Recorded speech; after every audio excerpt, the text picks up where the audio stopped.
First of all, I want to thank you all for coming. This is a really great turnout. It's exciting to see so many people interested in getting involved in this project. The Mayor Curtatone is going to kick things off for us, but I just wanted to acknowledge the other elected officials that are here. So Alderman White, the President of the Board of Aldermen, is here, so thank you for coming. Great. And with that, Mayor Curtatone. Thanks. Well, good evening, and thank you for coming out tonight.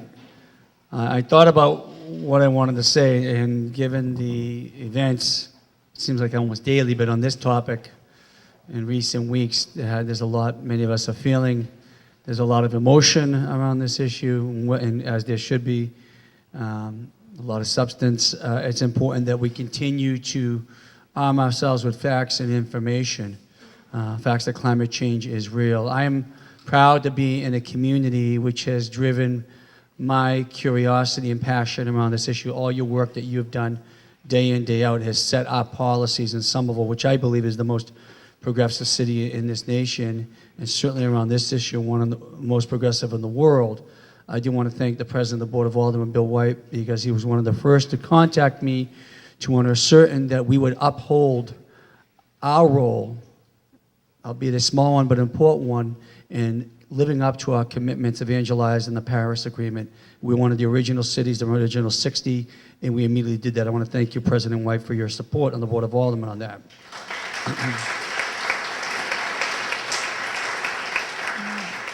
Before I say a few words, I do want to thank Hannah Payne, who's part of our Office of Sustainability and Energy, and the work that her and all of our sellers Garcia have been doing, working with all of you in the community. Certainly the commission on all the volunteers and activists in this community have done so much around the great progress we made with our retirement board to move towards divesting from fossil fuels. And that will be historic work. That was your work, the support and really pushing us to set a bold goal to be carbon neutral by 2050, which we will be. That's the work we're going to start and continue to do over these next many years. And why is all this work important? Now, today we're going to get baseline information on the city's first greenhouse gas study, and as well as the climate change vulnerability assessment. More than 54% of the world's population lives in cities. By 2050, 3/4 of the world's population lives in cities. And the cities that can envision and plan for that future and take on the legacy issues around mobility, around public health, around housing, around climate change, and taking on that challenge, those are the city regions that will thrive. And really there's been the city regions where you found the most activism, the most practical and prudent and effective leadership. Very rarely has it come from a regional or state level, and it's certainly, in case we haven't paid attention, doesn't come from places like Washington, D.C. It has been cities around the world that have set that standard. So our work here today, notwithstanding the application by the President of our responsibility to the rest of the world on this important issue, our work is critical. Our work aligned now, just in the United States alone, more than 330 mayors have signed on to that accord, representing more than 65 million people. In the other communities and regions, city regions around the world, that work is absolutely critical. So making sure we engage now on programs, policies, and projects that help us identify a strategy to achieve true carbon neutrality by 2050, that we make sure we continue to approach our investment or need to greater investment in infrastructure so that we can become a less car-dependent society. We can meet our summer vision goals of shifting more than 50% of our new vehicle trips to more biking, walking, and dependable public transportation as new development comes in the city, where we deal with legacy infrastructure issues that reduce CSOs and other really pollutants that are going into our natural resource and polluting our natural resource. So all the work that you do day in, day out, that type of activism is critical, because it will be cities, big and small, like Somerville, around the country and around the globe, that will continue to set the standard and drive this important change. We should react to what has happened with this current administration with anger, with passion, but more importantly, with action. And we know the future is not a fossil future. It is a fossil-free future. It is a future of clean energy and renewables. The economy depends on it. The world depends on it. Our existence depends upon that. So I want to thank you for what you've done to, one, spark my passion of curiosity on this topic and really push us day in, day out to really set a standard, not just for this New England region, but for the rest of the country and the world. Thanks for being here tonight. I look forward to working with every single one of you. Hannah?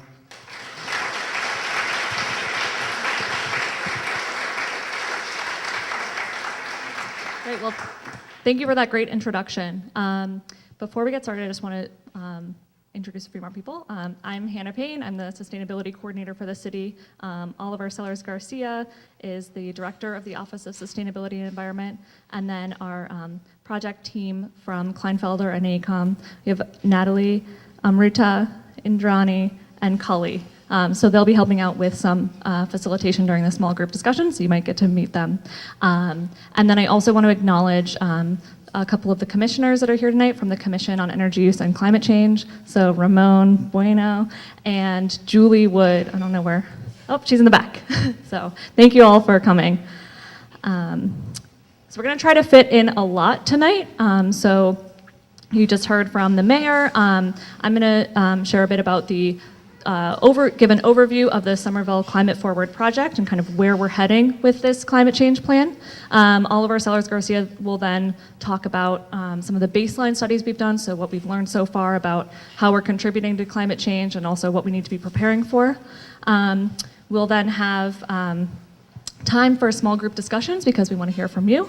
And then we'll be sharing some next steps on how you can stay involved in the project. So there are just 3 things that we want to make sure we're accomplishing tonight. So we want you all to walk away with an understanding of this project and the process that we're using to develop this plan, and then also have an understanding of the baseline studies that we've done. We also want to hear from you about what your ideas are for Somerville Climate Forward, and then also make sure that everyone knows, again, how to stay involved in the project.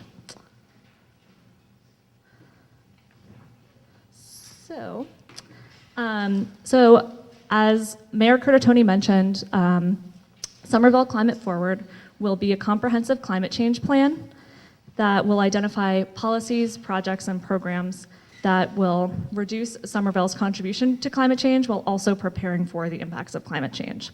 And we're not starting from scratch on this. There's a lot that we've already done that we will be drawing on to develop this, develop these strategies. So first is the carbon neutrality's pathway assessment and some of the greenhouse gas inventory that we've done for the city. And you'll be hearing more about these later. But in general, these studies tell us where greenhouse gas emissions come from in Somerville and some of the key ways that we could reduce those emissions and work towards the goal of being carbon neutral by 2050. So these strategies include, how are we going to mitigate our contribution to climate change? Then we've also done a vulnerability assessment. So this is identifying how Somerville is likely to be impacted by climate change in the future and identifies key priorities for how to prepare for those impacts and how Somerville can adapt to climate change. And then third, we want to make sure that these strategies, as we're integrating these two, so bringing together strategies to mitigate and adapt to climate change, we want to make sure that they fit within the goals of Summer Vision. So making sure that we are, still working towards those goals of new jobs, open space, affordable housing, and more. So Somerville Climate Forward will bring all of these together, and we believe that by addressing climate change holistically, we can really develop solutions that provide a lot of benefits to the community and address things at a systems level.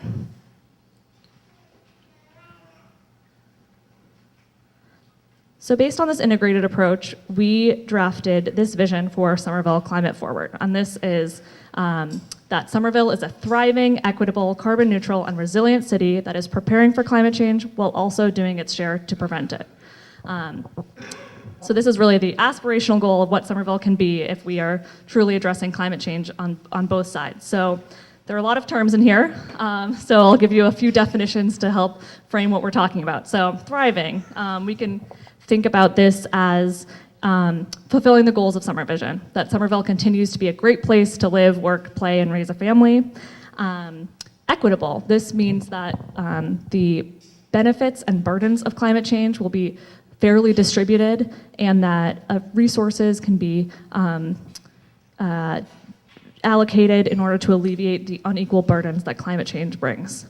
Carbon neutral, so again, this is the carbon neutral by 2050 goal. This means that Somerville will eliminate as many greenhouse gas emissions as possible and then offset any emissions that cannot be eliminated fully. Finally, resilient. This means that Somerville will be adapting to climate change, so preparing for those impacts and changes over time that climate change will bring. And to further define what this integrated approach really looks like on the ground, we drafted these topic-focused vision statements that kind of give a little bit more definition to that thinking about how we're bringing together both preparing for climate change and also reducing our contribution to climate change. And we'll be sharing handouts of all these, so if you can't read them, that's fine. You'll have an opportunity to read them during the small group discussions. If you have any feedback on them, we'd love to hear that. But these are organized around the topics that will be covered in the climate change plan. And so for example, for buildings, one of the topics that will be covered is that Somerville's buildings and homes are net zero, healthy, safe, and affordable. For natural systems, this vision would be that Somerville's urban and natural systems work together to adapt to climate change and provide social and environmental benefits to all. And so we have 10 topics that are covered. So just another example is that for health and well-being, that's another topic we want to cover in this plan, is that residents are protected from climate-related extreme weather events and maintain access to safe and affordable housing, healthy and local food, and recreational activities as the climate changes. So these statements should help give you an idea of kind of what we're thinking in our approach to bringing all of these things together within Somerville Climate Forward. And again, if you have suggestions or ideas on these, you can share those during the small group discussions. So we'll also be developing within these topics, and you'll hear more about this in a little bit, but goals and strategies and actions that will fall kind of within these topics in the plan. So with that, I'm going to pass things off to Natalie Bouvet, our project manager from Kleinfelder.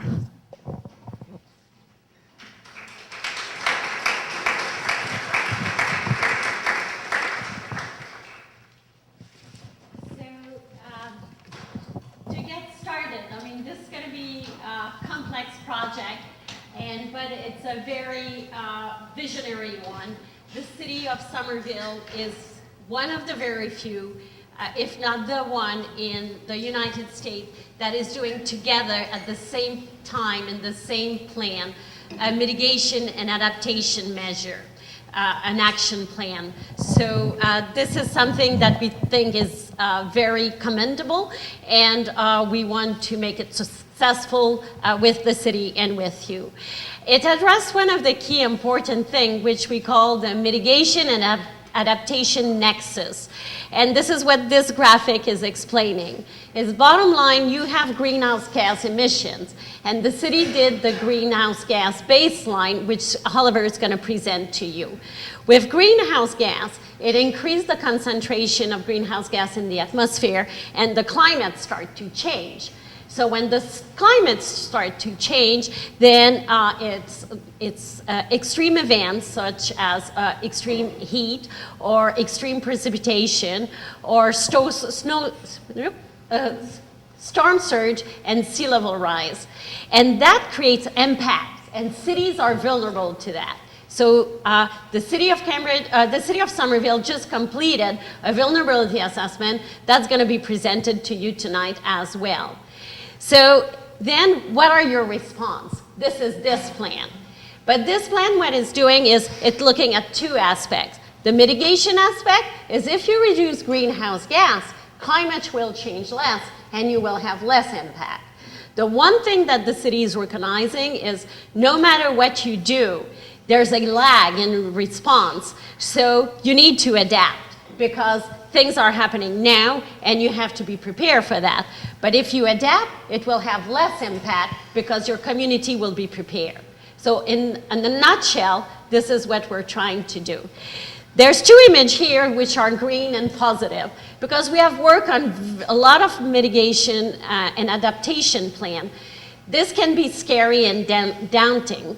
You know, it needs to be something which is inclusive and include a lot of people. Adaptation can be positive. If you create a new environment with green roof, with green infrastructure, and with a stronger sense of community, you should benefit out of it. So not all solution would be that easy, but it's not necessarily, I said we don't want to only come with a message which is negative. It should be a positive action plan.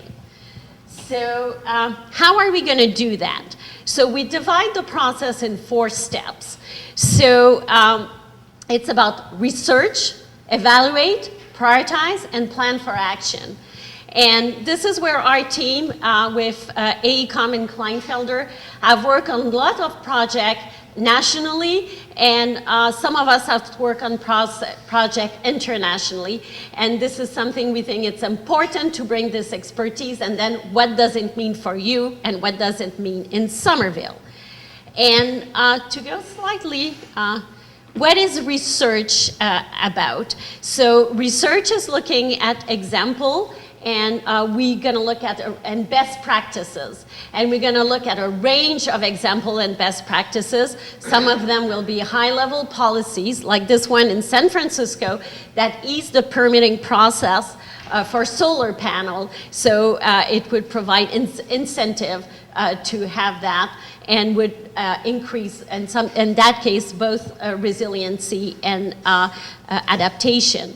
Climate Ready DC, so again, we'll look at a lot of adaptation plan, and that's one we happen to work on, that has very high level adaptation measure, and it's kind of a starting point to get stakeholders and different city departments to work together.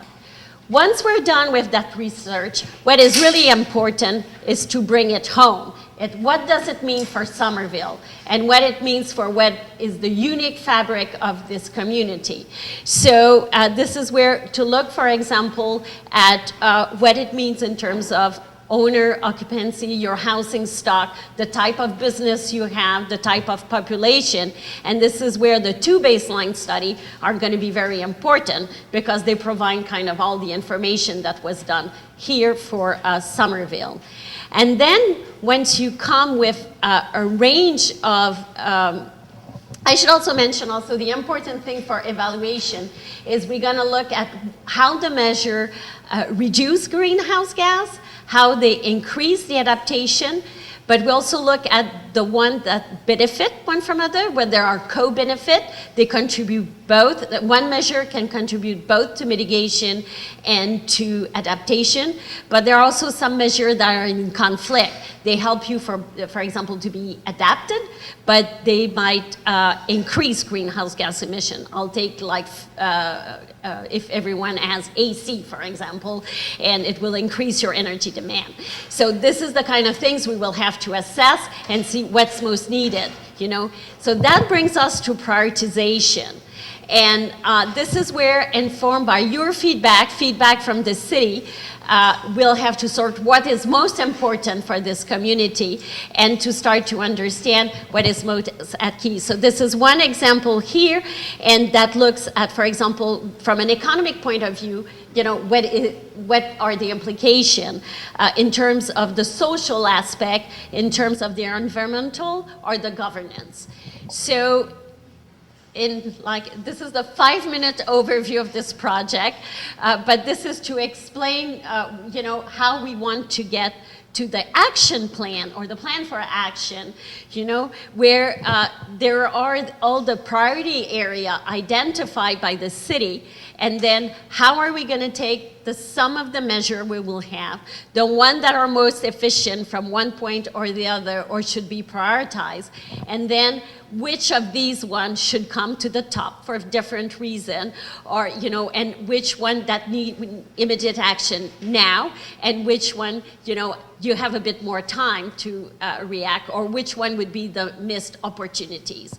So we'll come back to different stakeholders in smaller forum or in larger forum, and the city will do it as well to help inform how you get there. So in terms of schedule, this is where we are. First public meeting, visioning and goal setting. And we're presenting to you the draft of these today. And from the feedback and the discussion we'll have, it will adjust and come with a final, or a final draft, leading to how we're going to develop the solution, the research, the evaluate, prioritize, and plan for action. And then we'll come back to another public meeting at large.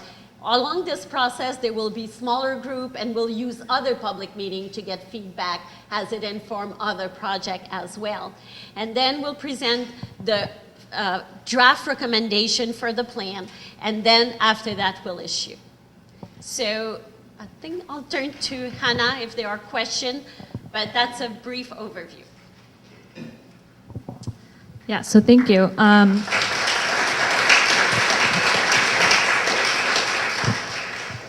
So we have, we're going to jump into the looking at the baseline studies, but I just wanted to ask if anyone had any questions, or, you know, especially around clarifying some of the language we're using or our approach to this project. If anyone has any kind of questions that you'd like to ask now. Yep. Yes, as far as the timeline and goals of the Somerville program, how does that nest in with the rezoning that's happening later this year? And are they joined in some way and inform one another, or are they separate issues as far as the city's concerned? Yeah, so that's a good question. So they are separate processes. So this is kind of our timeline for Somerville Climate Forward.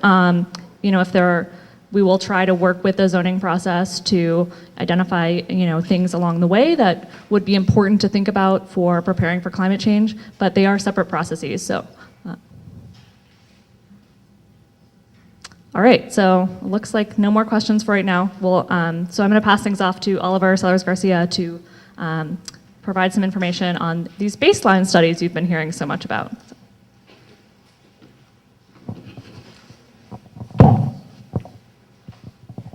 All right, you guys ready for more PowerPoint? Who likes PowerPoint? I just want to add on to what Hannah said about zoning, that they are, you know, we have to split things up somehow in the way we get things done in the city, but one of the things about the zoning overhaul is that it's really built to be able to incorporate information as it changes, right? So there'll be new, different kinds of things that happen at the state level, there are things that happen at the city level, and so the zoning overhaul provides a foundation that I wouldn't be surprised a couple things that come out of this plan will be incorporated into later. But they certainly aren't mutually exclusive, and as you'll probably learn, zoning is not the cure-all for sustainability, so unfortunately we have to think about some other things there too. So, as Hannah mentioned, I'm Oliver Sellers-Garcia. I'm the Director of the Office of Sustainability and Environment, and I am so psyched by how great a turnout we have, and thank you to Natalie for explaining a little bit about the actual project, and then when I'm done, we're gonna do the actual fun part of this meeting, which is talking amongst yourselves, and then Hannah will finish up by telling you more how to get involved. And what I'm gonna talk about is at a very high level, and I guarantee that you're gonna have some questions. We didn't wanna take up the whole meeting with lots of PowerPoint slides. So what we're gonna do is have other meetings later in the summer where we can go into much more depth, and I'm gonna tell you the dates of that in a little bit. Please bear with me when we try to blow through around 2 years of research in about 20 minutes. We just want to give you a little bit to get started so that your conversations have a little bit more information on them. So Starting with, what do we mean by climate change baseline studies? And as Hannah mentioned, it's really about trying to figure out where are we now, and as well as we can tell, what might things be like in the future. So we broke that out into 3 separate work products. A greenhouse gas inventory that looked at what were emissions in 2014, that's the now. We have done a study with our consultants from AECOM who looked at what are some of the pathways, sort of just from a technological and programmatic standpoint, to get to 2050. And then we did a vulnerability assessment which looked at if we don't make any changes now for the next 50 years, what might be some of the risks that we're facing from the things that are already baked into climate. We worked on these projects with a lot of input from the Commission on Energy Use and Climate Change and advisory committees for each of these projects. And they're all available on the Sustainability website. Can I see a show of hands of who's checked out the website and some of these studies? Wow, okay, so you can correct me when I say things that are wrong. So really these studies provide part of like the analytical basis for this plan, but it's really just one of the inputs. The input from our community, from all sorts of different stakeholders, plus with the information from these baseline studies, we're really hoping to come up with some great ideas. And before I dive into those baselines, I just want to let you know what else is going on around us. So our neighbors in Cambridge and Boston have done or are in the middle of doing very similar sorts of studies, and it's great because we've been able to, all of us, share data, so there's a lot of efficiency there, and we're making some of the same assumptions. And our region is also working on some of these issues. The Metro Mayors Coalition, which is the 14 urban Boston metro cities, including Boston, which is chaired by Mayor Curtatone, put together a preparedness task force in 2015 to look at regional preparedness issues related to climate change. And in 2016, the 14 cities pledged to be carbon neutral as a region by 2050, which is pretty outstanding. And at the state level, the Global Warming Solutions Act has been on the books for almost 10 years, and that commits to a 80% reduction of 1990 level greenhouse gases by 2050. And then recently there's a new program called the Municipal Vulnerability Preparedness Program, which is helping communities do the sort of vulnerability assessment work that we've already completed. So I'm gonna jump into the greenhouse gas inventory. This was a study, as I mentioned, that looked at community and city government emissions based on 2014 to try to figure out where is our contribution to greenhouse gases coming from. 2/3 of it comes from buildings. 1/3 from transportation. In Somerville, overall, we have a very small amount that comes from waste. Now that's one way to look at it. There are other ways to look at it in terms of what are the fuels that are actually turning into greenhouse gases. So natural gas is first with a little over 1/3, very closely followed by gasoline. And electricity is around 1/4. So the electricity that we consume is generated by and large outside of Somerville, but its generation produces around 1/4 of our emissions. So to put that into more context, it would take a forest 185 times the size of Somerville to absorb those emissions for 1 year. So if you think about it, we actually have a relatively low per capita emissions compared to other parts of the country, but this is an enormous amount of emissions, not something that we're really going to be able to solve on site with some of the things that we know about. Now, taking a deeper dive into buildings, it's pretty evenly split between 48% come from residential buildings. We all know we're a pretty residential community, but that's changing. And 42% of emissions already come from commercial buildings. And there's a 10% that comes from fugitive emissions, which we estimate to be primarily natural gas leaks.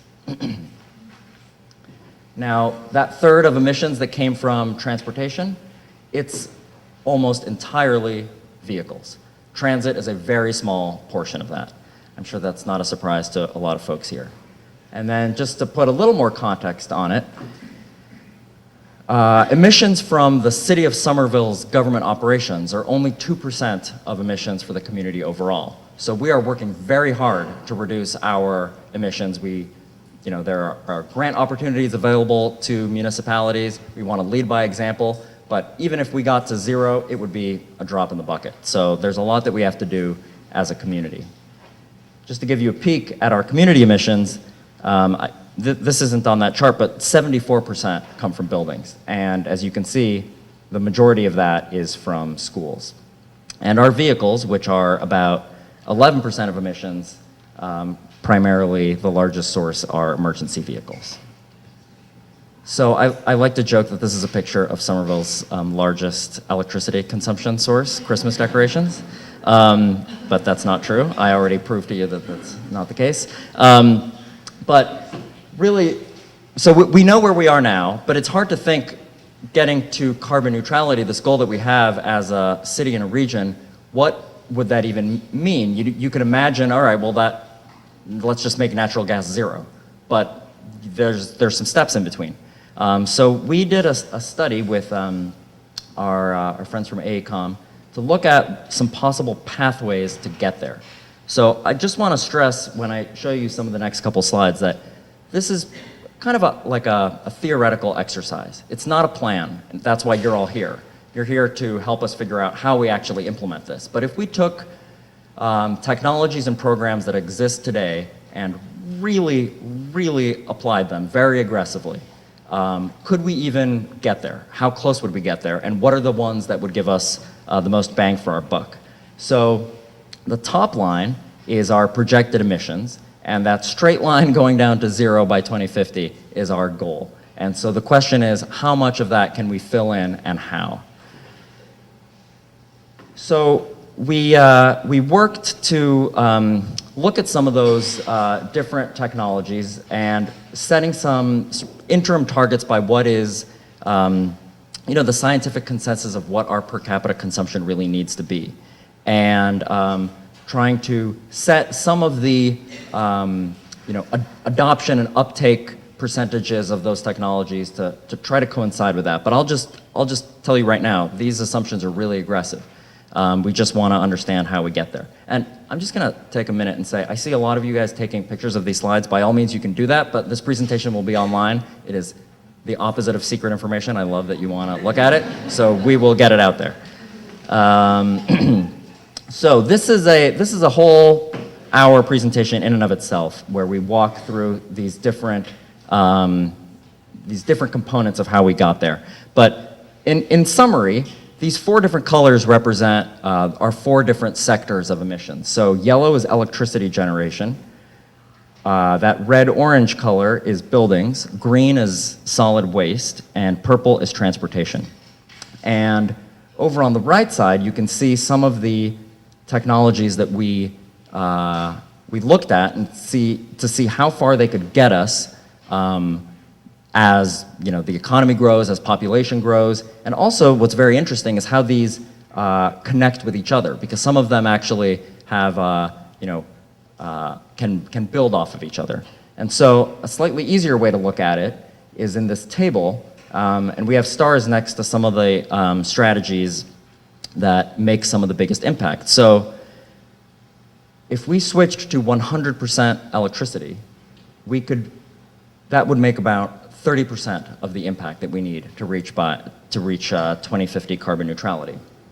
Building energy efficiency, that's around 10%. That's also important, but the strategies that come in second place after renewable electricity are switching some of our uses to electricity. So fuel switching in our vehicles to electric vehicles, and fuel switching in buildings, so that's primarily heating.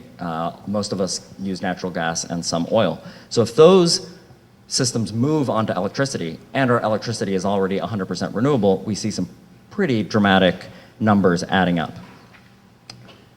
However, there is still a portion that remains to be filled. And you know, the one thing people say, the one thing you know about models is that they're wrong, right? So we know that this is not exactly what it's going to look like in 2049. Hopefully, lots of things are going to change in the right direction between now and then. But if we're just starting now, we know that if we apply the technologies of today at incredibly aggressive levels, we're still going to have to fill that gap somehow. And that is through perhaps the generation of excess renewable energy. Perhaps it's in some sort of sequestration. Perhaps there will be a market where we can buy offsets in a much more equitable manner around our region. That gap is made up of a few different things that we just weren't able to confidently say there's a technology out there that we want to model its impact. And we have natural gas leaks and large construction vehicles are some of the sources of those emissions that are really tough to eliminate. So the question is, are we looking for a radical change, or are we looking to offset that gap? And that's one of the decisions that we'll make as a community together. So, are you guys getting tired? There's only one more study to go. All right. The climate change vulnerability assessment. So, you guys remember the snowstorm in 2015? That's a picture of our snow farm. We could reach carbon neutrality tomorrow, and there's still some things that are baked into the near-term climate change that we just have to face, regardless of what happens with global emissions. So this is the responsible thing to do. As I mentioned, the state is actually encouraging municipalities with less resources and less community involvement to start looking at this. We're lucky that we've already gotten a chance to do it in great depth. And so this study that is on the Sustainable website looks at some of the known major impacts to our region. The increase in the level of the ocean, so sea level rise, and its combined impact when there are heavy storms, so we call that sea level rise and storm surge. Extreme precipitation, so when there's a lot of intense rain, and changes in temperature. What we did with this study is we tried to identify what are the items that are most at risk, so that when we all sit down together to work on Somerville Climate Forward, we have a sense of what our top priorities are. We don't have to start by wondering, well, this is kind of close to the Mystic River. Is it going to be in any threat because of a storm? Or I wonder what's going to happen to some of the trees and parks when it gets really hot. That's what this is meant to answer, to understand, so we can start with a basis of information. And so to get to risk, we take two different steps. We look at the vulnerability, and that is, of all these different things that compose our community, how quickly can they bounce back when there is an impact? That's adaptive capacity. And how sensitive are they? Are they really exposed to some of the changes in climate change? We take the most vulnerable, and then we say, all right, so what's the actual risk? And risk means how likely is something to happen as a factor of when it happens, how serious is it?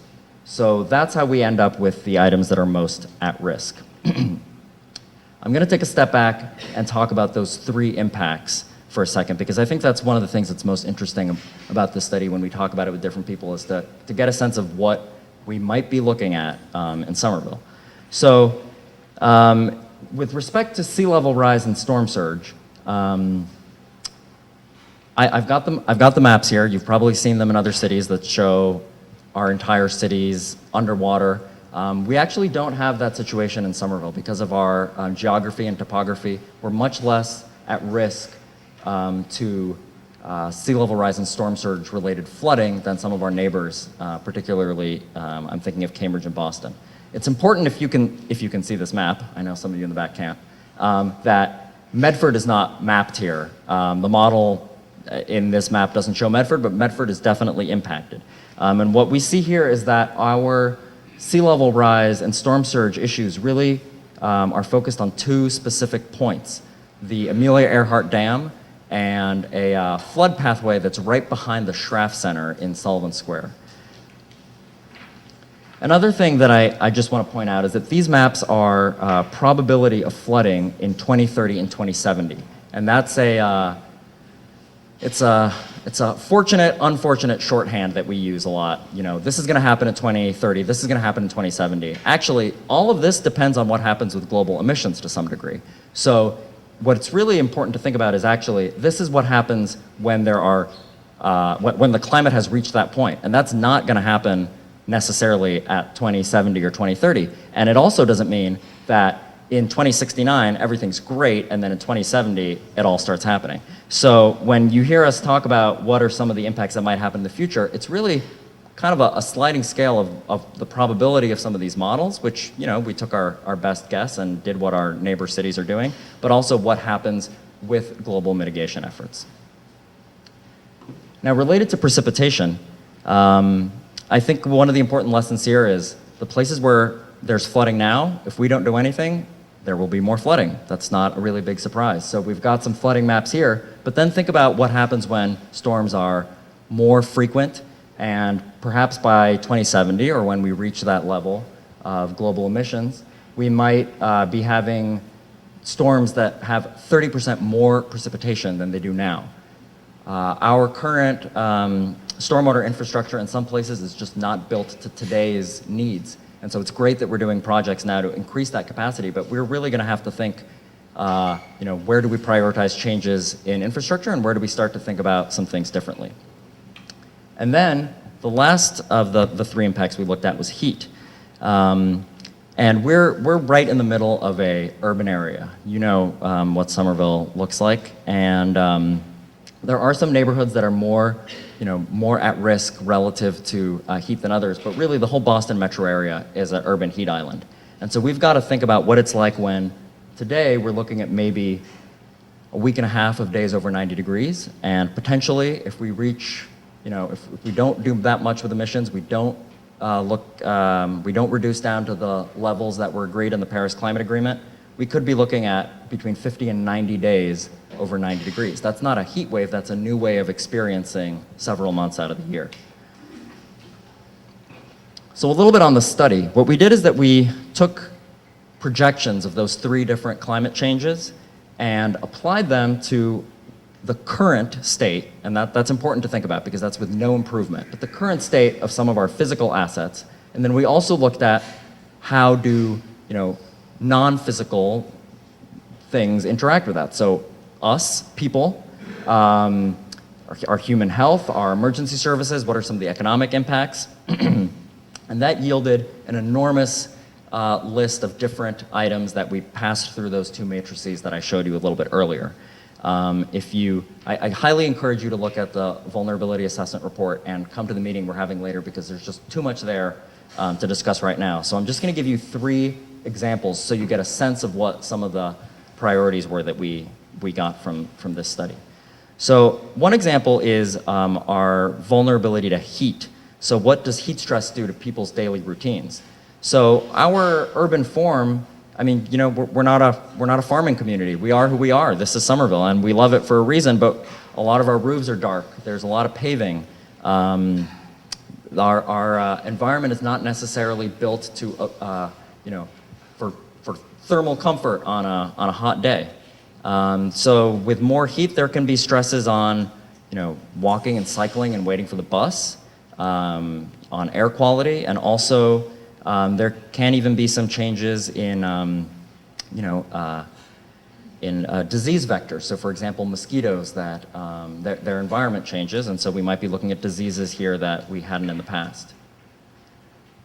So here's a second example. So the impact of precipitation on some of our physical and economic assets. So we have critical assets that are located in some of our areas that might see more flooding. So we have you know, police and fire stations in some of these locations, and there is a cost to that. Businesses shut down, and they you know, the jobs they provide, the revenue that the tax revenue that they provide, that has an impact on us and the services that we receive.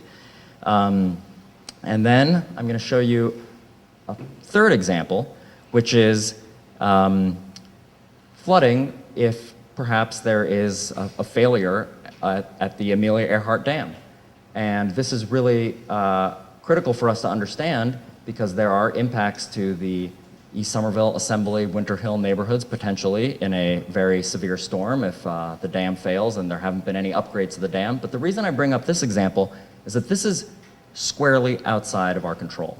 So one of the things that we're going to really have to look at in Somerville Climate Forward is what are the things that we are going to need to partner with other levels of government, with other stakeholders, and what do we need to advocate for ourselves for? Here's a list of the 9 priorities that came out of the vulnerability assessment. We had lots of little individual items that came through those 2 matrices, and we combined them into the topics that are most important for us to try to deal with. And again, I sound like a broken record, but it's too much to go over tonight, but I just want to tell you what some of these things are. So we really have to think about precipitation and our infrastructure. We have to think about the 2 places where we're at risk from sea level rise and storm surge, the Amelia Earhart Dam and the Schraff Center area. We have a few critical assets that really provide vital services. Was that a tiny power failure? No, because that's still on. All right. Our police and fire headquarters are in vulnerable areas. Our transportation system really has some areas that might be impacted by flooding. We have tremendous opportunity that some of our areas that are at risk are in our economic growth areas, for example, in Union Square and Assembly.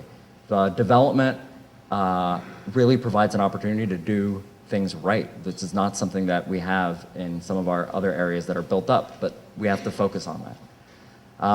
Citywide, we really have to think about our temperature, how we live our lives during warmer days, and the public health impacts. And then I think something that I didn't show you any maps on, but that is just as important is open space and trees and vegetation and how we acknowledge that we're a really urban city, but to some degree, there is something that we can do about protecting the natural systems in our city and also seeing how they can best serve us in all of the many different needs that we have for them now as we project into the future. So that's the end. That's the recap of these 3 studies. I hope I have whetted your appetite to come to 2 meetings that we're having in August. We're having a meeting on August 16th, all about the greenhouse gas studies. So that is the inventory and the carbon neutrality pathways. And then the following week, we're doing a really in-depth presentation on the vulnerability assessment, where we're going to talk about each of those 9 priorities in much more depth. And the best thing about this is that there'll be lots of opportunity to ask questions about methodology. What does this mean for me? Tell me a little bit more about these numbers. That's what those meetings are going to be all about. And I, again, really encourage you to look at the studies online. And I can't say that they're great bedtime reading, but there's some really interesting things in there. And before I forget, these meetings will be at the Central Library. So I think we're doing pretty good on time. It's 7 o'clock. So what I thought, maybe we can take 5 minutes at most. And if you guys want to ask questions about what you want to hear at these meetings, that would be great, because we'll make sure that we're answering the questions that you are curious about. I know that there's so much that you must want to ask us about, and we can't wait to talk about it with you, but let's give it a shot. All the way in the back, and so I'm going to repeat your question so that we can tape it. Very basic. So this is where can we find out about when these meetings are happening, and where can we find the vulnerability assessment report? Yes, okay. The question was, where can we find out about these meetings and where can we get the reports? So I will plug our umbrella climate change website, Sustainaville. So that's somervillema.gov/Sustainaville.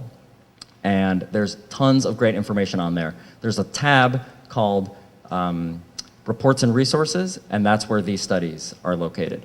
In terms of finding out about the meetings, that will be on Sustainaville also. It's going to be on the city calendar. And everyone, please make sure you sign in if you didn't, and let us know if you want to be added to a email distribution list, and that's a sure way that Hannah or I will get in touch with you about these meetings. Yes? I was wondering, so I'm a bit far from here,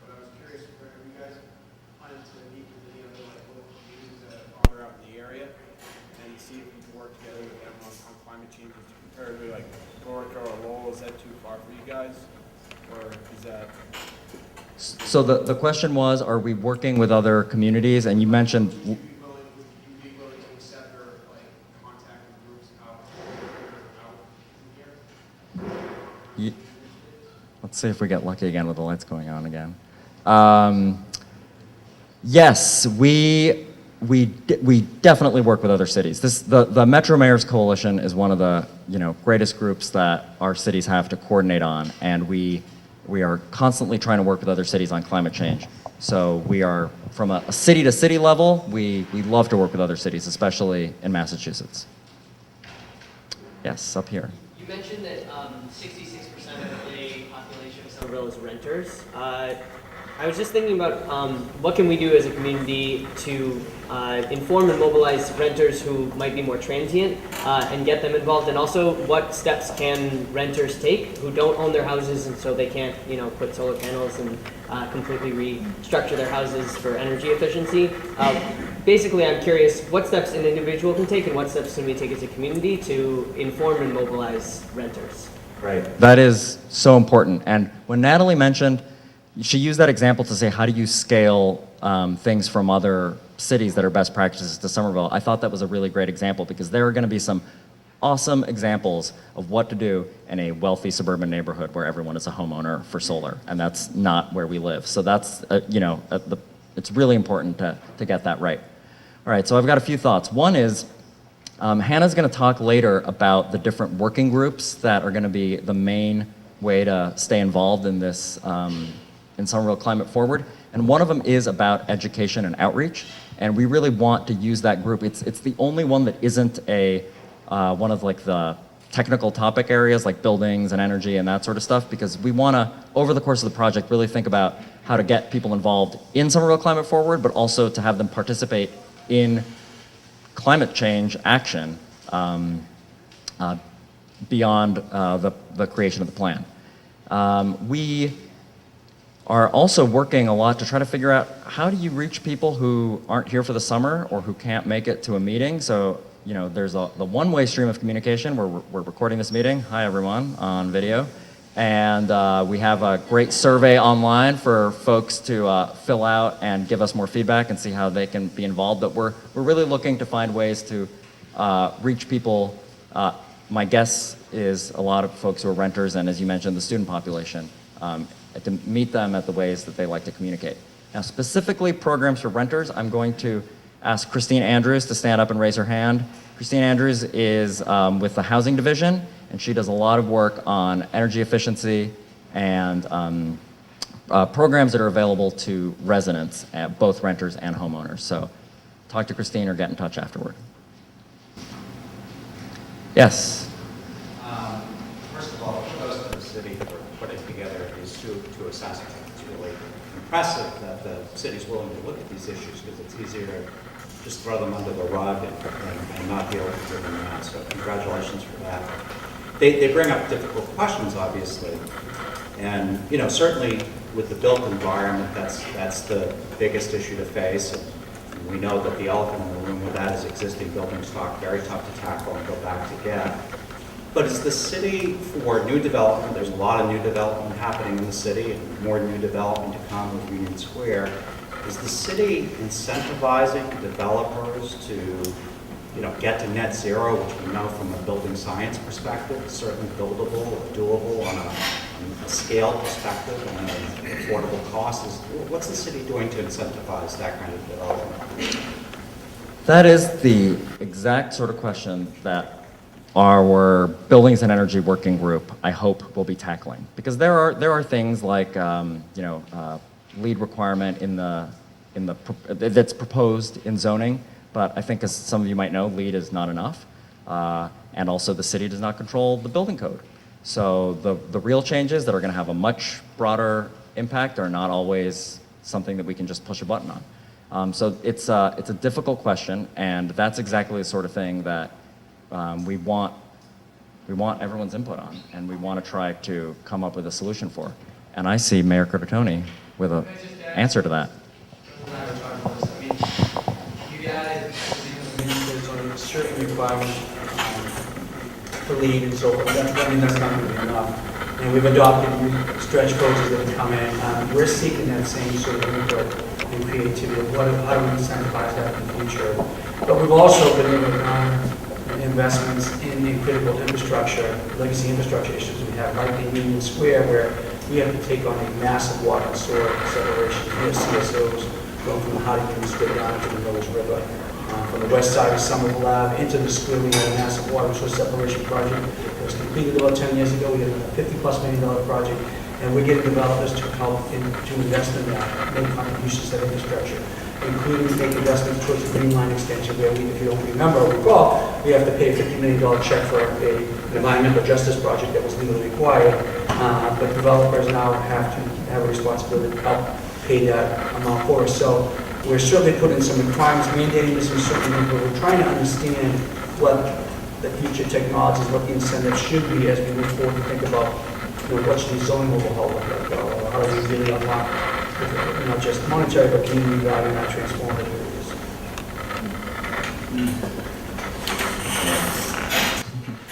All right, let's see. So, Hannah, can I take one more question? All right, and let me just say one thing first, which is, so if I'm hearing you, another question is, what do we to hear about at these meetings is, what do we do with existing building stock? And we'll make sure to talk a little bit more about that.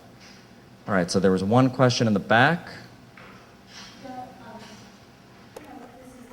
It out, but what other studies will there be in the future that might not have, in the studies that have done, like the studies might not have covered certain other significant contributors to greenhouse gases, or the studies of pollution and how that affects the climate change? And so I don't know if I should ask you personally, or if this is something like, my thing is bare dirt, the way we landscape significance is real contributing to greenhouse gases. Like when we just have bare dirt or mulch, there's studies going on that say this needs to be a measure the city needs to take. Sure. So things like that, like other studies that might come in the future that will be more comprehensive, perhaps than, and thank you for all the work you've done. This is amazing. I'm so happy to be here. Thank you. Well, I will repeat the compliment part of your question first. These were great studies. Thank you for doing them. You're welcome. And your other question was, what other studies are going to be done? And we have to start somewhere. These, I think, are really comprehensive in terms of what they look at a high and medium level. But some of the things that our community, our working groups are going to come up with might really require additional study.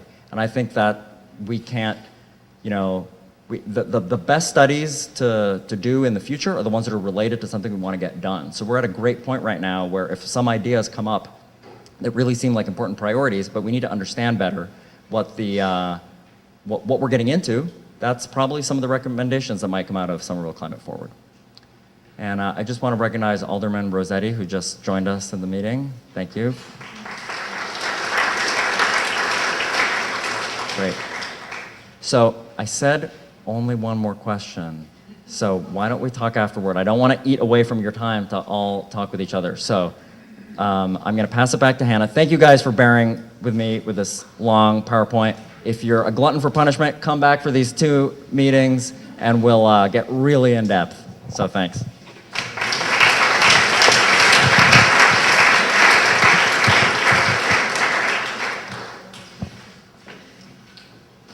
All right, so now we're going to get into the fun part.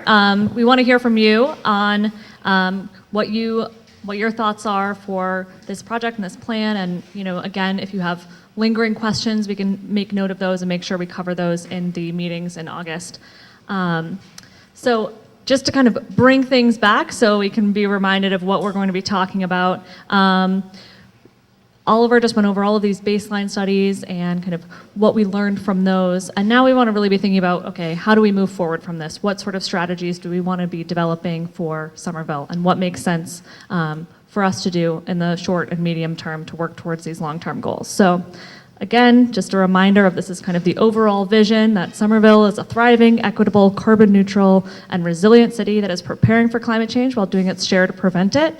And then we'll also be looking at this range of topics in the plan. So from buildings, natural systems, utilities and infrastructure, transportation, energy, consumption waste, health and well-being, economic and community development, education and outreach, and city operations. So that should give you enough to talk about for a week. So we're going to be breaking up into small groups now. So most of you can just stay where you're at, unless you're at a table that only has 1 or 2 people at it. If you could try to fill in and find some friends to talk to.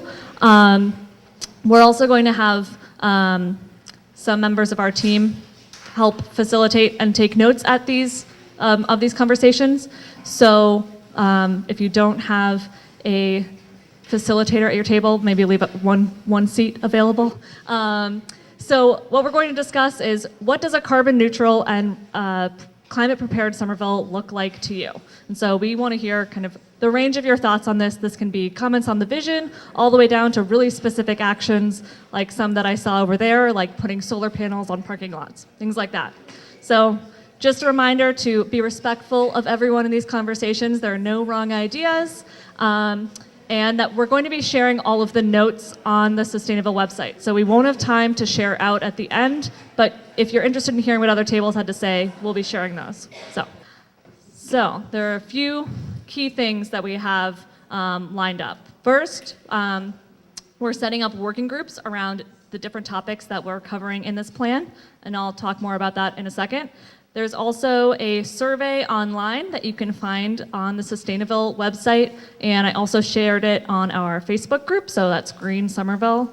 And we'll be sharing it around on the updates list, so Sustainable updates list. So that's if you have more ideas of what we talked about today, or from some of our questions that we asked as you came in, that's a great way to kind of provide more detailed comments on things that you're thinking about. As Oliver mentioned, we're having in-depth baseline meetings, so going into the greenhouse gas accounting and climate change vulnerability assessment. We'll be putting information on those meetings online on Sustainable, and then also sharing those on Facebook if that's how you prefer to get your information.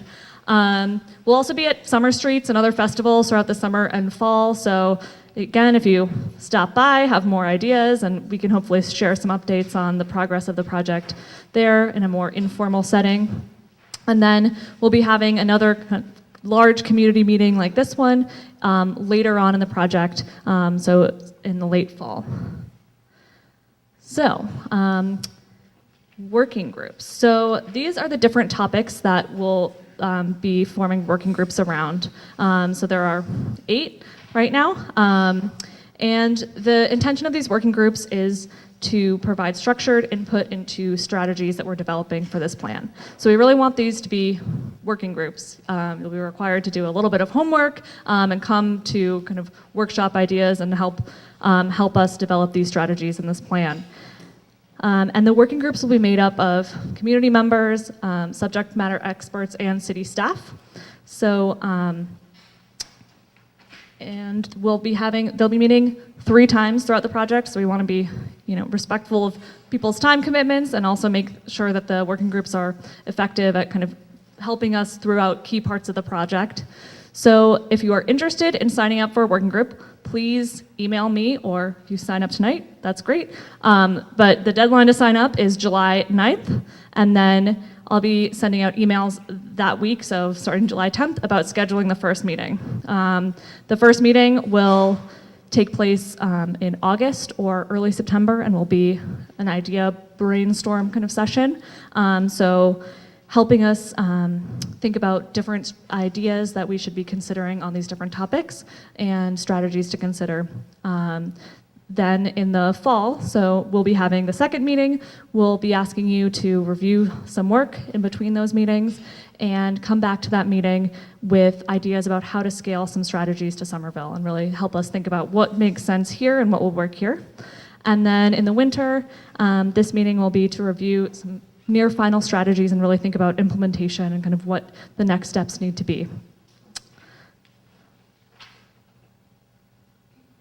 So we want to keep the working groups open to anyone who wants to stay really involved in this project, but we do have some expectations for participation. We want these to be work groups where we can get work done. So they'll be smaller than this wonderfully large room right now. So I think depending on how much interest we have, we may need to make some adjustments on how we're crafting these, but the intention is that there'll be, again, city staff, community members, and other people who are interested in participating, but we're asking that everyone attend 3 meetings and be willing to do some homework in between those meetings. And then also we are scheduling these meetings on Thursday evenings to make that easier and to facilitate kind of the work between community members and city staff. So if you are interested, you can email me. My email is in this presentation, or you can sign up on the forms at the front. And I think with that, do you have a question? Quick question, are the working groups all working on the same meeting dates, or are they staggered throughout? So basically, can you be on more than one working group? We will likely have working groups meet on the same nights. Some of them will be staggered. We aren't going to have all 8 groups meeting at once, but there will be some overlap. And I think if you're interested in multiple groups, that's great. We might just ask you to participate in one where we have less interest than the other, if kind of depending on who's interested, and we want to get as many people involved as possible. So. All right, any other questions about working groups? Okay, so just a few more next steps and things to be aware of.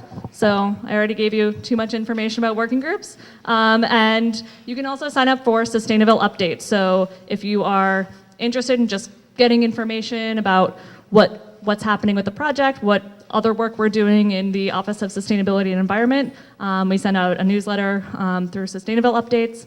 And if you signed in when you came in, so please sign in if you haven't done that so we know who is here. You can just check the box up next to your name and I'll sign you up for that. And then you can also follow us on Facebook for more updates there. And then I am available to answer questions and help you out with anything that you're interested in getting involved with through this project. The rest of my contact information is there. So thank you all for coming. This is a really great turnout, and it's great to have so many of you here.